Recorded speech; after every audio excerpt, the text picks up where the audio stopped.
has your life changed? Has it changed at all, considering all the hype and attention?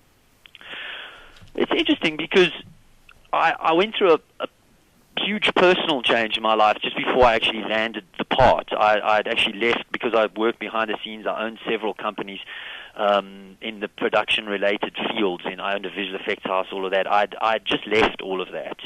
So personally, I don't feel like much has changed. I almost feel like I made a personal change, a real internal personal change, and then this stuff started happening externally. But on the external layer, it's changed completely. And I'm just so grateful for that. Everything from money to opportunities to do more films, which I mean, I've always loved film. Any part of film is and it all happened way faster. I was on the red carpet at the New York premiere of Meryl Streep's film Julie and Julia, and just having, literally 200 photographers just screaming my name and taking my picture. It's a very surreal thing, especially when you're not pursuing acting. So have you met any famous Hollywood stars? Yeah, there were lots, man. Because we were at Comic-Con, and suddenly you're in this whole world. Comic-Con's a big movie sort of geek convention. Yes. So there were lots, but I don't even, it's weird. I don't even feel comfortable talking about that because it just feels a bit lame. It's like, I met this person, I always used to sort of think it was that whole world was a little bit ridiculous, and here I'm in it, You can tell us, who was it? Angelina Jolie? Yeah, you can just read up on Comic-Con and you'll see everybody that was there, it's suddenly you're in the club, and everybody at the Meryl Streep premiere,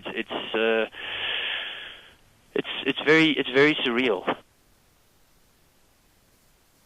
So is Hollywood calling you now, Sharlto? Yeah, very much. Hey, I've got scripts, and I'm busy negotiating on a project right now that we'll know about in the next couple of days. Oh, fabulous! Another Hollywood film for next summer. So, is that being filmed overseas? Filmed in Vancouver, actually. Yeah.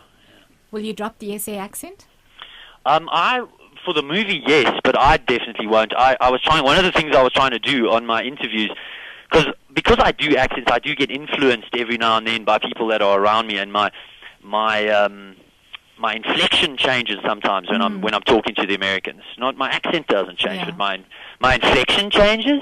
That's the American that's the American thing, saying that your inflection is changing. And as I heard a couple of my interviews, I started going, no, okay, really, you've really got to hold your South African inflection as well. So no plans to change my accent unless it's for a character.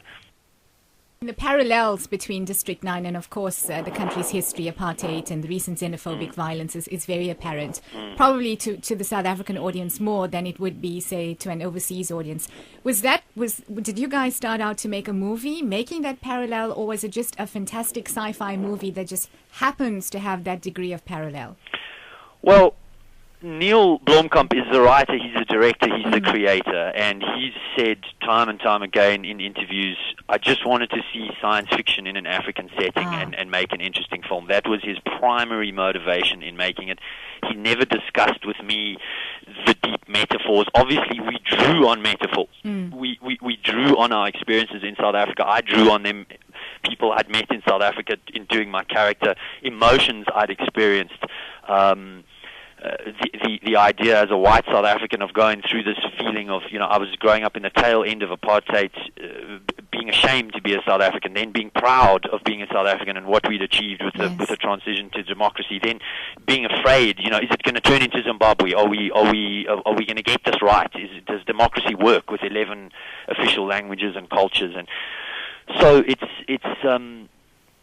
but overall, for me, I'm just really proud of what South Africa has achieved in these areas, and we have these incredible challenges. But it was never intended.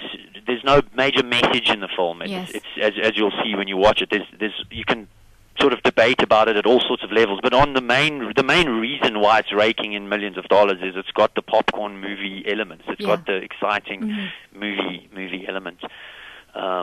And I hope South Africans, and it's closer to home for South Africans. Watching it last night with the South Africans, I mean, it was the most nervous I've been watching the film with an audience, because they they're judging it differently. But it is a fictional movie. People have to remember that. It is just a sci-fi movie inspired by South African influences. So your favorite Vickers van der Merwe line, please, before you say goodbye. This is Christmas, my friends. This is Christmas. Sharlto Copley, thank you very much. You've done a phenomenal job. I love the movie. I loved your character. I thought it was brilliant. I think it's going to do just as awesomely well here as it is overseas. Thank you very much for talking to us. Thank you so much for your time, and it's great to be home for a while.